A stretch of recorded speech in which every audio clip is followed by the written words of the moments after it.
There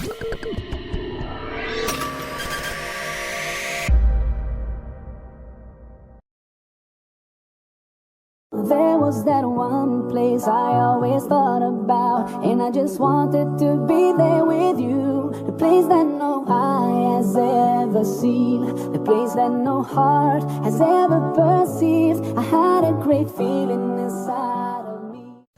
Pernah kepikiran nggak kenapa riba itu dilarang keras banget dalam Islam? Bahkan sampai ada ayat yang bilang orang yang tetap ambil riba itu sama saja kayak berperang melawan Allah. Sekarang kita bahas ayat-ayat dan hadisnya yuk.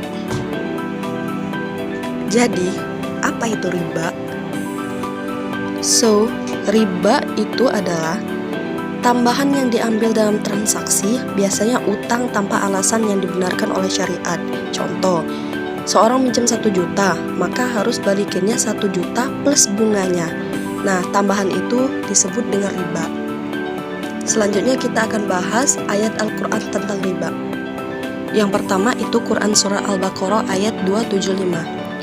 Wa halallahu al-bai'a wa harrama riba. Yang artinya Allah menghalalkan jual beli dan mengharamkan riba. Dimana di sini jual beli itu adil, ada risiko dan usaha.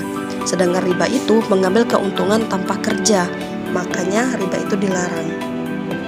Yang kedua itu di dalam Quran Surah Al-Baqarah ayat 276. Yamhaqullahu riba wa yurbis shadaqat. Artinya Allah memusnahkan riba dan menyuburkan sedekah. Di mana riba kelihatan nambah tapi sebenarnya hilang berkahnya. Sedekah justru Allah tambah berkahnya. Next, yang ketiga masih di dalam Quran Surah Al-Baqarah, sekarang ayat 278 sampai 279. Ya ayyuhalladzina amanu taqullaha wa daru ma baqiya minar riba in kuntum mu'minin. Fa illam taf'alu fahdhanu biharbin minallahi wa rasulih. Yang artinya, hai orang-orang yang beriman, bertakwalah kepada Allah dan tinggalkan sisa-sisa riba. Jika kamu tidak melakukannya, maka umumkanlah perang terhadap Allah dan Rasulnya. Nah, di sini penjelasannya, inilah ancaman paling keras dalam Al-Quran. Gak ada dosa lain yang dibilang perang lawan Allah kecuali riba. Yang keempat, itu di dalam Quran Surah Al-Imran ayat 130. Ya ayyuhalladzina amanu la ta'kulur riba ad'afan mudha'afa.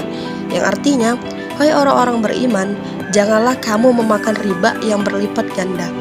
Jadi penjelasannya di sini, larangan keras terhadap bunga yang berlapis-lapis dan menindas. Nah, sekarang kita akan bahas hadis mengenai riba. Yang pertama itu hadis dari Imam Muslim.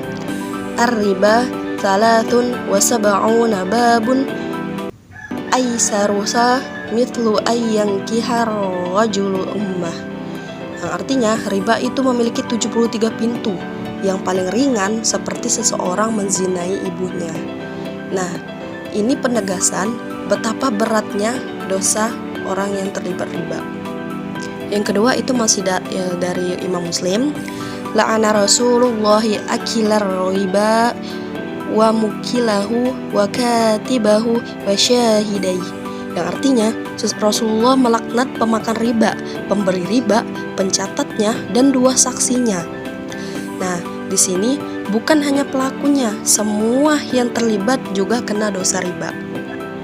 Yang terakhir, kesimpulannya, larangan riba ini bukan cuma aturan agama, tapi bentuk kasih sayang Allah biar enggak saling menindas. Riba itu kelihatannya menguntungkan, tapi nyatanya menghancurkan. Sedangkan sedekah dan jual beli yang halal itulah yang membawa keberkahan. Semoga video ini bikin kita makin hati-hati dan makin ngerti kenapa riba itu dilarang keras.